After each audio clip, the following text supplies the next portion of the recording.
カフェへようこそ。台湾で日本語を教えている日本人の春です。今日は日本語学習者の方たちがよく間違える確かに何々だと確か何々だの違いについて一緒に考えます。この2つは見た目はたった一文字しか変わりませんが、意味や使い方は結構違いますので注意が必要です。今日の動画を見て正しい使い方を覚えて不必要な誤解が起こるのを避けましょう。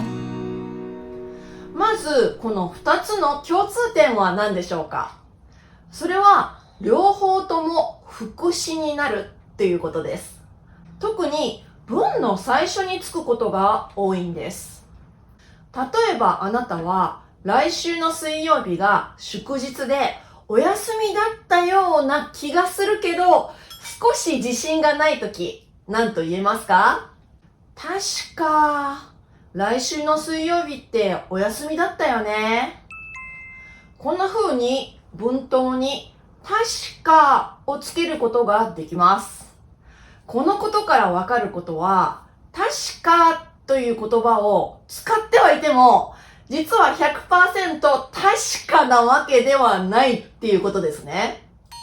じゃあこの言葉に対して相手の人もなんとなく自信がないけれど自分の記憶が正しければ多分そうだという意味でこう言います。何々そうだったと思うけど、これも確かそうだったと思うけど、確かそうだったはずだになりますね。この相手の人も絶対の自信はないけど多分そうだっていう意味で確かっていう言葉を使っていますね。このように確かという言葉は 100% 確かではないけどだいたい 80% から 90% くらいは正しいと思っている時に使うので注意が必要です。そしてもう一つ気がついたことがありませんか？この2人は来週の水曜日、つまり将来の話をしているのにお休みだったよねとかそうだったと思うのように他形、つまり過去形を使っています。どうして将来のことなのにだったと過去形を使っているのでしょうか？日本語では何かを確認するときや思い出すときにこの過去形を使うことがあるんです。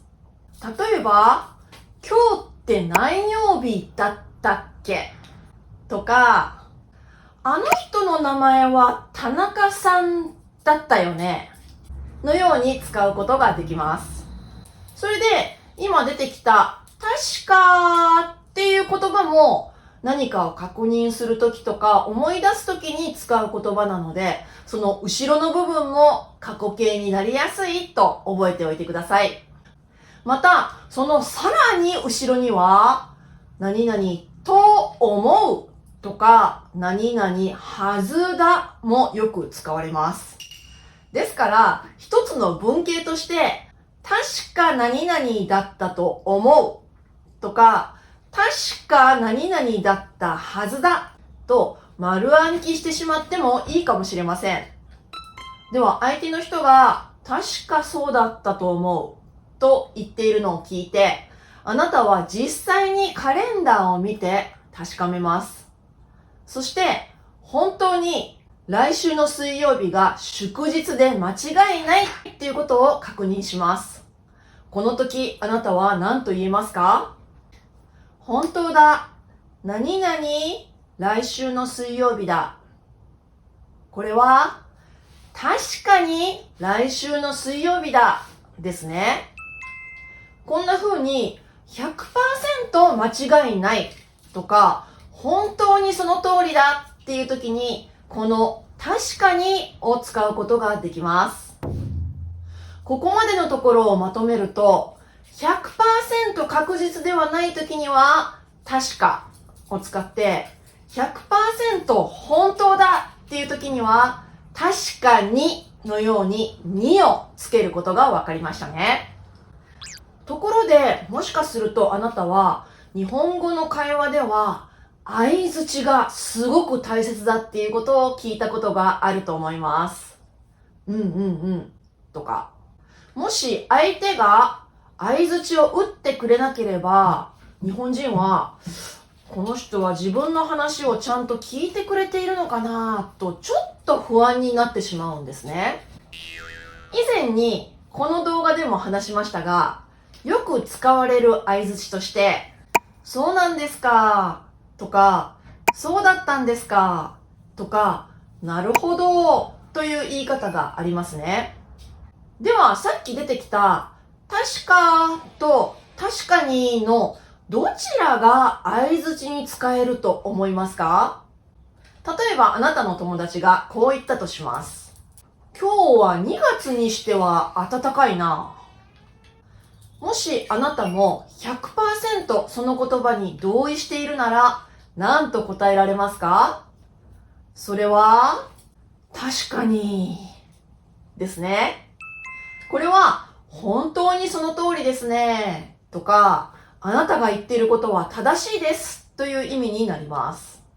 では実際に相槌でこの言い方をどのように使っているか、ちょっと会話を聞いてみましょう。諦めないでほしいな。やっぱり皆さんはね、漢字がもうバッチリだと思うので、そこは私一番苦労してるので。確かに。結構今の時代はどの国にいても関係ないっていうか、自分の やる気次第って感じだと思います。確かにそうですね。だからはい、こんな風にそうですねという意味で確かにを使うことができますね。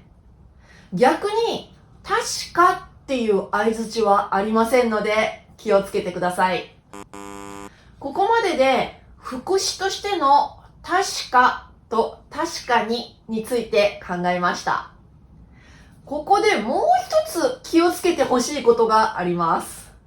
それはな形容詞または形容動詞の確かまたは確かなという言葉です。これはさっきの2つの意味のうちどちらの意味になると思いますか？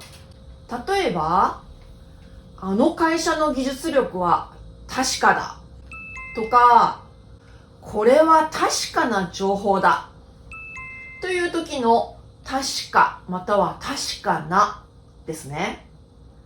これは実はさっきの確かにの方に似ていて、100% 信頼できる時やしっかりしていることを表す時にこの確かまたは確かにを使います。ぜひ間違えないようにしてくださいね。はい、では最後に復習してみましょう。A さんがこう言いました。あの芸能人が結婚したのっていつだっけ？ B さんがこう言います。何々去年だったと思うけどちょっと忘れちゃった。これはあまりはっきり覚えていない様子なので、確か去年だった。確かですね。ではこんな場合はどうでしょうか？あの職人さんの腕は何々いた。これはな形容詞の確かだですね。これは信頼できるとかしっかりしているっていう時に使う確かですね。副詞の確かとは意味が違いますので気をつけてください。はい、わかりましたか？今日の動画が何かの参考になったなら、いいねを押していただけるとすごく励みになります。ではまた日本語カフェで会いましょう。はるでした。